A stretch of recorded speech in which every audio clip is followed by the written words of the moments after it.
저번 주까지 해서 이제 주기도문 전반부에 있는 하나님을 위한 기도를 전부 다 마쳤습니다. 오늘부터는 우리를 위한 기도를 한번 나눠보도록 하겠습니다. 굳이 복습을 안 해도 우리 성도님들 주기도문의 구조 다들 기억하고 계시죠? 네, 그렇죠. 기억 많이 하고 계시죠? 네, 부름이 있고 그리고 그 밑에 하나님을 위한 간구라고 해서 크게 큰 카테고리를 만들었는데 그 안에 하나님의 이름과 나라와 뜻을 위한 간구를 우리가 하고 있죠. 이 세 가지가 바로 하나님을 위한 간구 한 카테고리에 들어갑니다. 그리고 이제 우리를 위한 간구로 넘어갈 수 있는데 바로 오늘부터 하게 될 일용할 양식과 그리고 죄사함과 그리고 시험에 들게 하지 말게 해달라는 그 간구, 이 세 가지를 우리를 위한 간구라는 그 카테고리에 넣습니다. 그리고 마지막에 나라와 권세와 영광이 아버지께 영원히 있사옵나이다라는 송영으로 하나님께 영광 올려드리는 그 송영으로 주기도문은 마치게 된다고 말씀드렸었죠. 네, 다 기억하고 계시죠? 네. 네, 격주로 하고 있는 이 주기도문의 의미들이 이곳에 모인 우리 모든 성도님들의 마음에 아로새겨져서 우리 성도님들 신앙생활에 무엇인가 변화를 일으킬 수 있는 능력 있는 주의 말씀이 되기를 좀 간절히 기대하고 있습니다. 요즘 아내가 저희 둘째 그 단위 때문에 홀로 집에서 이제 고군분투 중에 있습니다.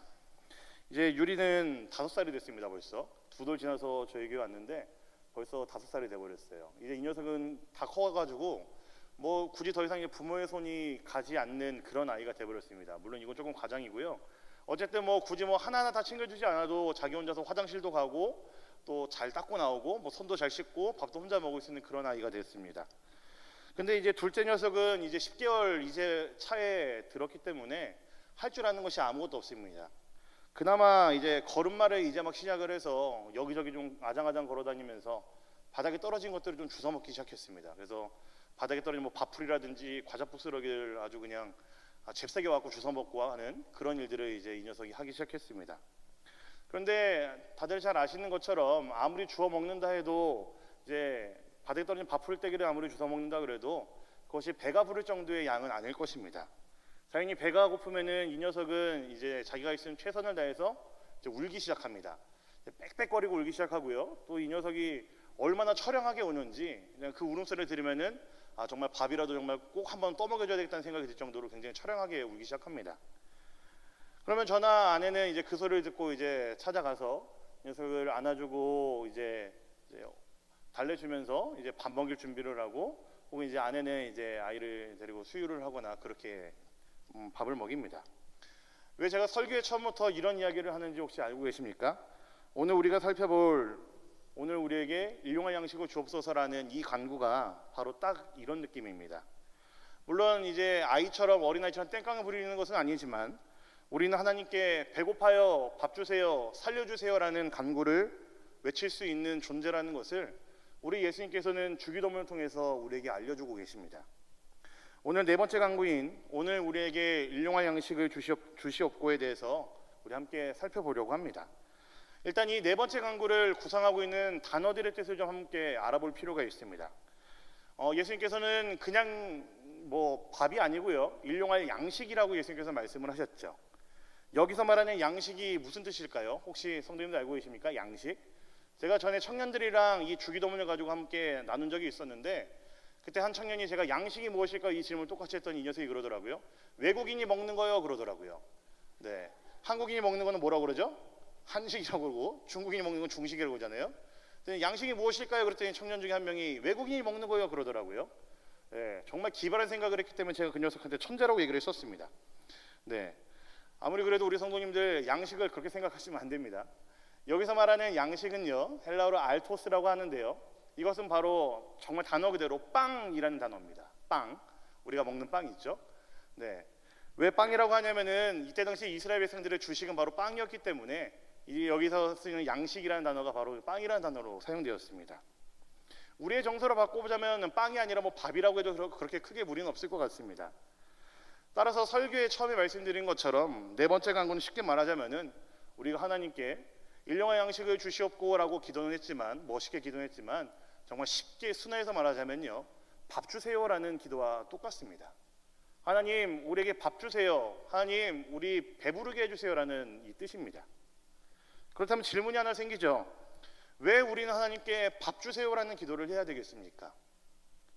꽤 오랜 시간 우리가 살펴본 것처럼 하나님의 이름, 하나님의 나라, 하나님의 뜻과 같은 하나님을 위한 기도만 하고 살면은 왠지 고상해 보이고 신앙심이 가득한 그런 어떤 멋있는 그리스도인의 모습일 텐데, 그런 굉장히 멋있는 신앙심이 투철한 신자의 모습을 보일 수 있을 텐데, 왜 예수님께서는 하나님의 나라와 이름과 뜻에 대한 기도가 끝난 후에 왜 우리에게 밥 주세요라는 기도를 가르쳐 주셨을까요? 이유는 간단합니다. 우리에게 너무나 필요한 거기 때문에 그렇습니다. 그리고 우리에게 필요한 것에 우리 하나님의 관심도 거기에 있기 때문에 그렇죠. 예수님께서 가르쳐 주신 일용할 양식을 주옵소서라는 기도는 단순히 양식 혹은 밥만을 위한 기도가 절대로 아닙니다. 예수님께서 일러주신 양식은 바로 이런 의미를 가지고 있습니다. 인간들이 이 세상을 살아가는 데 필요한 모든 조건을 이야기하는 것이 바로 이 양식이라는 단어에 들어 있습니다. 예를 들면 이런 거죠. 우리 성도님들, 저도 어렸을 때 많이 들었는데요, 한강의 기적이라는 단어 많이 들어보셨죠? 한강의 기적을 일으켰습니다, 한강의 기적을 이루었습니다라는 단어를, 문장을 많이 들었을 것입니다. 이 단어의, 이 문장의 뜻이 무엇인지 알고 계시죠? 정말로 한강을 막 개발해가지고 멋있는 강이 됐다는 이야기가 절대로 아닙니다. 한강이라는 단어로 대표하고 있는 한국 경제나 어떤 산업화를 굉장히 빠른 시간에 이룩했다라는 것이 바로 한강의 기적이라는 우리는 문장을 사용을 하죠. 양식이라는 단어가 바로 이런 의미입니다. 우리 인간들이 이 세상을 살아가는 데 필요한 모든 조건들, 모든 필요들, 혹은 정치, 사회, 경제, 문화, 예술에 이르기까지 이 모든 총망라한 것들을 대표하는 단어가 예수님께서는 양식이라는 단어에 담아 놓으신 것이죠. 사람이 살기 위해서는 기본적으로 의식주가 필요합니다. 그리고 방금 말씀드린 것처럼 더 그 외에 정치와 경제와 사회와 문화와 예술에 관련되어 있는 모든 것들이 우리에게 필요합니다. 예수님께서 가르쳐 주신 하나님 우리에게 밥 주세요, 하나님 우리 배고파요 라고 알려주신 이 기도는 이런 것들이 우리의 삶 속에 필요하다는 것을 말하는 것이고요, 그리고 그 안에 하나님의 뜻대로 채워달라는 기도가 바로 일용할 양식을 주옵소서라는 그 기도입니다. 마치 선물처럼 우리에게 달라고 간구하는 것이죠. 그렇기 때문에 일용할 양식을 주옵시고 라는 간구는 하나님이 주신 대로 받겠다라는 순종의 의미를 가지고 있고요, 하나님이 주셔야지만 내가 살 수 있습니다라는 내려놓음의 의미도 가지고 있습니다.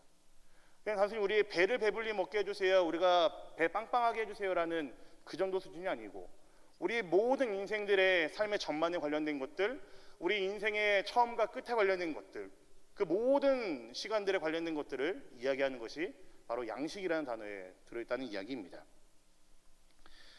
저번 시간 이어서 오늘도 잠깐 아주 신학적인 이야기를 말씀을 좀 드리려고 합니다. 설명을 좀 드리려고 그래요. 하나님이 주시는 선물을 은혜라고 말씀을 드려요. 은혜라고 우리는 할 수 있습니다. 그런데 하나님이 주시는 이 은혜를 보통 두 가지로 구분해서 이야기를 하는데요, 하나는 이렇게 이야기를 합니다. 하나는 특별 은혜라는 단어를 사용을 합니다. 그리고 또 하나는 일반 은혜라는 단어를 사용을 해요. 특별 은혜라는 것이 무엇이냐면은 굉장히 한정적입니다.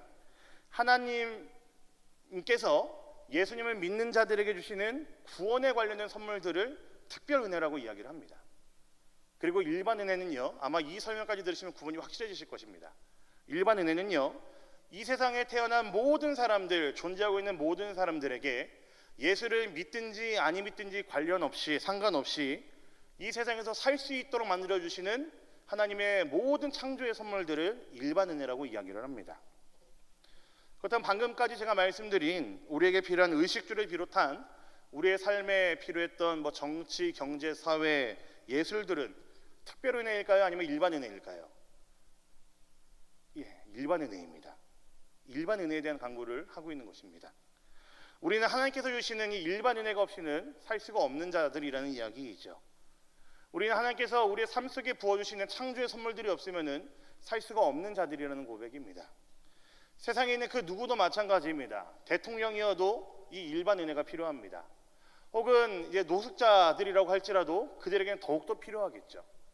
어느 대기업의 회장님, 그들에게도 일반 은혜는 필요합니다. 그래서 하나님은 우리에게 이 세상을 살아가는 데 필요한 모든 것들을 선물로 주시는 것이죠. 그런데 이 일반 은혜만 너무나 집착을 하게 되면은 굉장히 안 좋은 폐해들이 나타나게 됩니다. 아주 심각한 폐해가 나타나게 됩니다.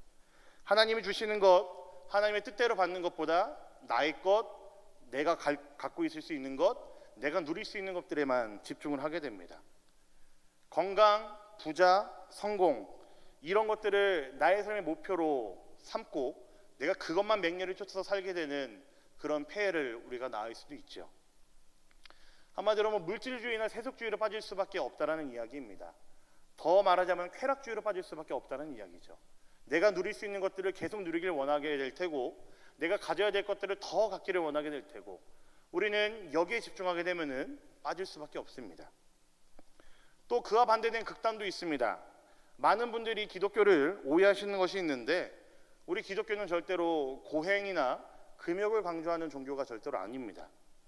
물론 때때로 고행과 금욕의 삶을 살기도 합니다. 하지만 그것은 육신의 것들이 우리의 모든 삶을 더 나아가서 우리의 믿음을 좌지우지할 수 없다라는 우리가 할 수 있는 믿음의 표현이고 우리가 할 수 있는 신앙의 표현일 뿐입니다. 그런데 많은 사람들이 기독교는 굉장히 고통스러워야 되고 욕망을 끊고 금욕을 해야 된다라고 많이들 생각을 하지요. 이것 자체가 우리 기독교를 대변할 수 있는 것이 아니라는 이야기입니다. 그렇기 때문에 우리는 이번 강구에 들어있는 이 단어도 유심히 살펴봐야 됩니다. 바로 방금까지 살펴본 양식이라는 단어 그 앞에 있는 단어가 있습니다. 무슨 단어죠? 일용할이라는 단어입니다. 이것을 단어 원어로 보면요 에피우시오스라는 단어를 사용합니다. 근데 제가 이거를 왜 굳이 말씀드리냐면요 굉장히 독특한 단어이기 때문에 그렇습니다. 성경 전체를 뒤져봐도 이 일용할이라는 단어 에피우시오스라는 단어는요 딱 여기서 한 번만 나오는 단어입니다. 성경 다른 곳에 아무리 뒤져보셔도 이 단어는 나오지 않습니다. 뜻은 이렇습니다. 생존에 필요한 알맞은 오늘 하루에 적당한 그리고 지금의 라는 뜻입니다. 예수님께서 일용할 양식을 위해서 기도하러 가신 이유는 간단합니다. 물질에 대한 탐욕을 버리라는 겁니다. 내가 누릴 수 있고 가질 수 있는 것들 너무 그것들을 맹렬히 쫓아 살지 말고 필요 이상으로 더 먹고 싶은 마음, 필요 이상으로 더 갖고 싶은 마음, 필요 이상으로 더 입고 싶고 누리고 싶은 마음들을 그치라는 이야기이죠. 양식에 대한 탐욕을 가지지 말라는 이야기입니다. 세상 것들의 마음을 빼앗겨 버리고 세상 것들의 마음을 다 줘버리고 세상 것들을 제일 먼저 생각하지 말라는 것입니다. 그리고 또 하나는 우리로 하여금 매일매일 하나님께 감사드리면서 하나님만 의지하며 살도록 하신 것이 바로 일용할이라는 단어에 들어있습니다. 너무나 분명한 것은 이것이죠. 하나님께서는 우리로 하여금 당장 배부르게 하실 수도 있고 당장 부자가 되게 하실 수도 있는 분이십니다. 그러나 그렇게 하지 않으시는 것은 우리로 하여금 매일매일 우리의 주어진 삶 속에서 우리 하나님께 감사하면서 하나님만 의지하며 살 수 있게끔 하시기 위함이라는 사실입니다. 일용할 양식을 구하는 기도를 가르쳐 주신 이유는 바로 이 때문입니다. 나의 삶에 감사할 수 있도록 내가 누리는 것들에 만족할 수 있도록 그리고 내가 그것들 안에서 하나님의 은혜를 발견하고 하나님 앞에 더 깊이 나아갈 수 있도록 이를 위해 예수님께서 우리 가르쳐 주신 간구가 일용할 양식을 위한 기도입니다. 잠언 30장 7절부터 9절에 보면 이런 말씀이 있습니다. 우리 한번 같이 보도록 하겠습니다. 잠언 30장 7절부터 9절입니다. 보겠습니다. 시작. 내가 구지를 주께 구하였사오니 내가 죽기 전에 내게 거절하지 마시옵소서. 곧 헛된 것과 거짓말을 내게서 멀리하옵시며 나를 가난하게도 마옵시고 부하게도 마옵시고 오직 필요한 양식으로 나를 먹이시옵소서. 혹 내가 배불러서 하나님을 모른다 여호와가 누구냐 할까 하오며 혹 내가 가난하여 도둑질하고 내 하나님의 이름을 욕되게 할까 두려워함이니이다. 무슨 간구를 하고 있습니까? 잠언의 기자가 가난하게도 말고 부하게도 말라는 기도를 하고 있습니다. 이유가 무엇입니까? 구절을 보면 이렇게 이야기를 하고 있죠. 혹시나 내가 잘 먹고 잘 살게 되면은 하나님이 누군지 모른다고 하는 그런 교만함을 저지르게 될까봐 나를 부하게 하지 말아달라고 간구를 합니다. 동시에 또 너무 내가 가난하게 되면은 그것 때문에 도둑질을 하면서 하나님의 이름을 욕되게 할까봐 나한테 격하고 심한 가난을 주지 말라고 고백을 하죠. 철저한 균형을 요구하고 있습니다. 하나님께 기도할 때 엄청난 부자보다도 가난한 아주 가난한 심각한 가난보다도 철저한 균형을 요구하고 있는 것이죠. 저는 우리 기독교만큼 균형을 강조하는 그리고 균형이 돋보이는 종교는 없다고 저는 자부하고 있습니다. 교회는 절대로 고행과 금욕만을 요구하지 않습니다. 그렇다고 입신양면해갖고 잘 사는 것, 떵떵으로 잘 사는 것만을 최고로 치지도 않습니다. 그저 하루하루 신자에게 주어진 그 하루하루 순간순간을 모든 것들이 하나님이 주시는 그 은혜라는 사실에 감사하면서 그것에 기뻐하면서 사는 것이 우리 기독교 그리고 우리 모든 신자들이 가질 수 있는 마음이라는 이야기입니다. 그래서 우리는 겸손할 수밖에 없고, 그래서 우리는 매일매일의 삶에 기쁠 수밖에 없고, 그래서 우리는 매일매일의 삶에서 하나님을 찾을 수밖에 없고, 그래서 우리는 매일매일 삶에서 하나님께 감사할 수밖에 없는 존재라는 이야기이죠. 살펴보고 있는 네 번째 강구에서 사실 저에게는 가장 흥미로운 단어가 사실 하나가 더 있습니다. 혹시 성도님들 짐작하실 수 있으십니까? 저는 이 네 번째 강구에서 집중하고 있는 단어는요, 좀 흥미를 느꼈던 단어는 바로 우리라는 단어입니다. 신기하지 않으십니까? 이 짧은 문장 하나에서 많은 것들을 우리의 신앙의 기준으로, 신앙의 발음표로 삼을 수가 있다는 사실이 신기하지 않으십니까? 왜 하나님께서, 예수님께서 주기도문을 가르치실 때 오늘 나에게 일용할 양식을 주옵시고라고 안 하고 우리에게 일용할 양식을 주옵시고라고 하셨을까요? 저는 짐작할 수 있습니다. 예수님께서 이 주기도문을 가르치실 때에 은영 중에 강조하고 계신 것은 바로 우리라는 공동체라는 사실을 저는 분명히 짐작할 수 있습니다. 예수님께서 가르치신 이 기도를 하나님의 백성된 자들, 우리 모두 각자가 각자 자리에 사는 것은 물론이고, 더 나아가서 공동체가 이 모든 기도의 간구함을 가지고 이것을 우리의 바른 표로 삼고 신앙의 표로 삼기를 원하셨다라는 이야기이죠. 그래서 처음에 하나님에 대한 부름을 이야기하시면서 하나님을 나의 아버지, 너의 아버지라고 하지 않고 무슨 아버지라고 하셨습니까? 우리의 아버지라고 분명히 못 박으셨습니다. 우리 모두의 아버지라는 이야기입니다. 예수를 주로 믿고 하나님 나라의 형제와 자매된 우리 모든 교회 공동체에게, 하나님 나라 공동체의 모두의 아버지가 되시는 분이 바로 우리의 기도를 듣고 계시는 하나님이라는 이야기이죠. 이 기도를 주 앞에서 올려드릴 때에 하나님 배고파요, 밥 주세요, 살려주세요라고 할 때에 이것은 나에게만 집중해야 될 문제가 아니라 다른 사람까지도 의식하고 있으라는 이야기입니다. 나만이 아니라 다른 사람들에게도 그 필요가 채워져야 된다는 간절함을 가지고 기도하라는 이야기이죠. 나뿐만이 아니라 내가 속한 공동체, 하나님 나라의 이웃들, 형제와 자매들에 대한 책임감을 가지라는 의미입니다. 이 간구를 할 때마다 우리는 우리 공동체 안에 일용할 양식이 없어서 영적인 삶을 사는데 지장받고 있는 사람들을 우리는 계속해서 생각을 해야 됩니다. 물질적인 것뿐만이 아니고 그들의 어떤 영적인 부족함 때문에 고통받고 있는 형제자매들, 우리가 아는 대로, 우리가 기억나는 대로, 우리가 살필 수 있는 대로 우리는 그들을 위해서 계속해서 간구를 해야 된다는 이야기입니다. 그리고 물질적인 것을 나눌 수 있다고 한다면은 그들과 기꺼이 나눌 수 있고, 그들에게 우리가 함께 나누고 채워줘야 될 그 책임이 이 주기도문을 외우고 있는 하나님 나라의 백성된 우리들에게 전부 다 있다라는 이야기이죠. 그 책임을 우리가 다 같이 짊어져야 된다라는 이야기입니다. 초대교회 성도들이 성령이 충만케 되었을 때에 그들이 했던 가장 중요한 일 중 한 가지는 바로 이것이었죠. 일용할 양식이 없었던 자신의 지체들, 형제자매들에게 그들이 가지고 있는 것들을 자발적으로 가지고 와서 스스로 내어놓고 그들과 함께 통용을 했습니다. 일용할 양식이 없는 그들의 형제와 자매들을 위해서 그들이 함께 책임을 짊어졌다라는 이야기입니다. 이것이 바로 주기도문 네 번째 간구, 오늘 우리에게 일용할 양식을 주옵시고, 이 간구가 가르치고 있는 아주 중요한 의미 중에 하나입니다. 사랑하는 우리 성도님들, 우리 성도님들의 기도는 어디를 향하고 있습니까? 예수님께서는 주기도문을 통해서 하나님에 대한 모든 것들을 가장 먼저 기도하게 하신 후에 우리 스스로를 위해 기도하게 하셨습니다. 하나님께서는 우리의 필요를 모르는 분이 아니라는 이야기입니다. 우리가 어떻게든 잘 살기를 원하시고, 우리가 어떻게든 하나님의 그 모든 것들을 명령을 수행하며 살기를 원하신다는 이야기이죠. 어떻게든 우리의 필요를 채우기를 원하시는 하나님이기 때문에 우리로 하여금 밥 주세요, 배고파요라고 외칠 수 있게 하셨습니다. 중요한 것은 거기서 끝나지 않습니다. 내 것을 모으고 내 배를 배부르게 하는 것으로 우리의 기도가 거기서 그쳐서는 안 된다는 이야기입니다. 하나님, 저에게 해결하지 못한 일이 있습니다. 이것 좀 빨리 해결해 주세요. 하나님, 제가 배가 고픕니다. 저 밥 좀 먹여주세요. 저 돈이 필요합니다. 저에게 돈 좀 허락해 주세요. 얼마만큼 좀 허락해 주세요. 우리의 기도는 여기서 끝나서는 안 된다는 이야기이죠. 우리는 하나님께 선물로 받은 것들을 이웃들과 기꺼이 나눌 수 있어야 됩니다. 하나님께서는 이 교회에 그 거룩한 책임을 주셨다는 이야기입니다.